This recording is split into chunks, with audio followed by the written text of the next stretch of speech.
Yo, what's up, guys? Sorry about that. Had to let the phone recharge. But we're going to touch back on that question really quick.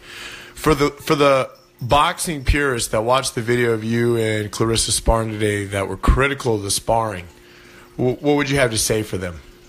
You know, a lot of things I like to try when I do MMA. I try already fight just Muay Thai, just Jiu-Jitsu, just wrestling, boxing. And I think when training separate things and training people from the other sports, I think you learn more because they have a lot of experience than me.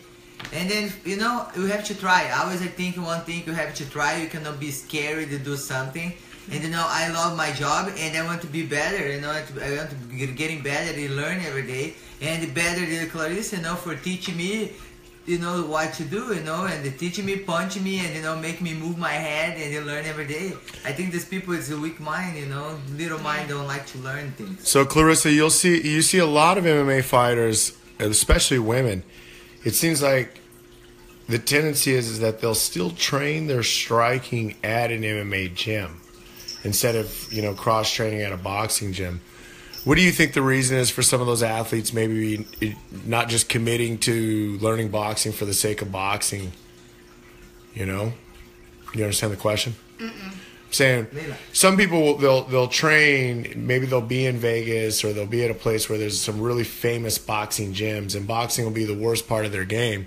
But rather than going into the boxing gym, you'll see fighters, instead of doing like what Cris did and hiring or bringing out or working with high-level boxing athletes, you know, they'll just kind of stay in their own little circles. And so I'm just saying, what do you think the reason for athletes or women athletes not wanting to kind of mix in with other athletes, what are some of the reasons that would happen? Well, honestly, you know, just being completely honest, a lot of women are too sensitive when it. I don't make you sign the contract after training. You know, some women are just too sensitive. You know, it's just like, you know, a guy show up to a gym and they want to work. Whoever want to work, then we can work. You know, but women are like, I'm not fighting her because she said this about me on the internet, or I want to fight her in a real fight, and I don't like her personally or as a person. And they don't really think of it as being a sport that we're all at a disadvantage in. You know, we're all not being treated fairly, especially in women's boxing. You know, we all have to freaking make our own deals and figure out which path we're going to take to become. At the end of the day, it's all about, am I getting better? You know, so I think that people being critical of your boxing, I've seen people being critical, but nobody's saying, oh, you know, Cris just went there and just got her ass kicked.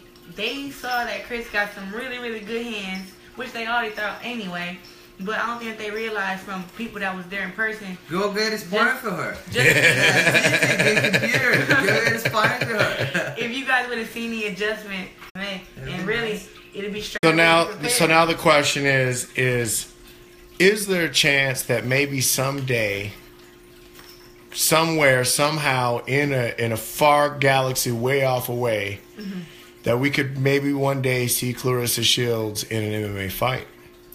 Yes, but I'm not fighting at 145. I'm not fighting at 135. I'm 160 or better once again. You know, lowest I can get is 154, but if I was to ever transition to MMA, it wouldn't be my first fight fighting at 154. I would have to be at 160, 168. So right now, the only thing is possible for me to fight MMA. There's only two different ways. Three now. It's like 150. No. All the women are 135. Yeah, I can't make 135. I have to cut my butt off. Okay, guys, we're gonna have to run. But Claressa Shields, if people want to watch your next fight, is it going to be televised, and is it safe to make that public? Yeah, it's gonna be on Showtime. And Cris, your next fight's going to be July 29th. If people want to watch that, how are they going to watch it? You'll be on a high. UFC 214 pay-per-view. Yeah.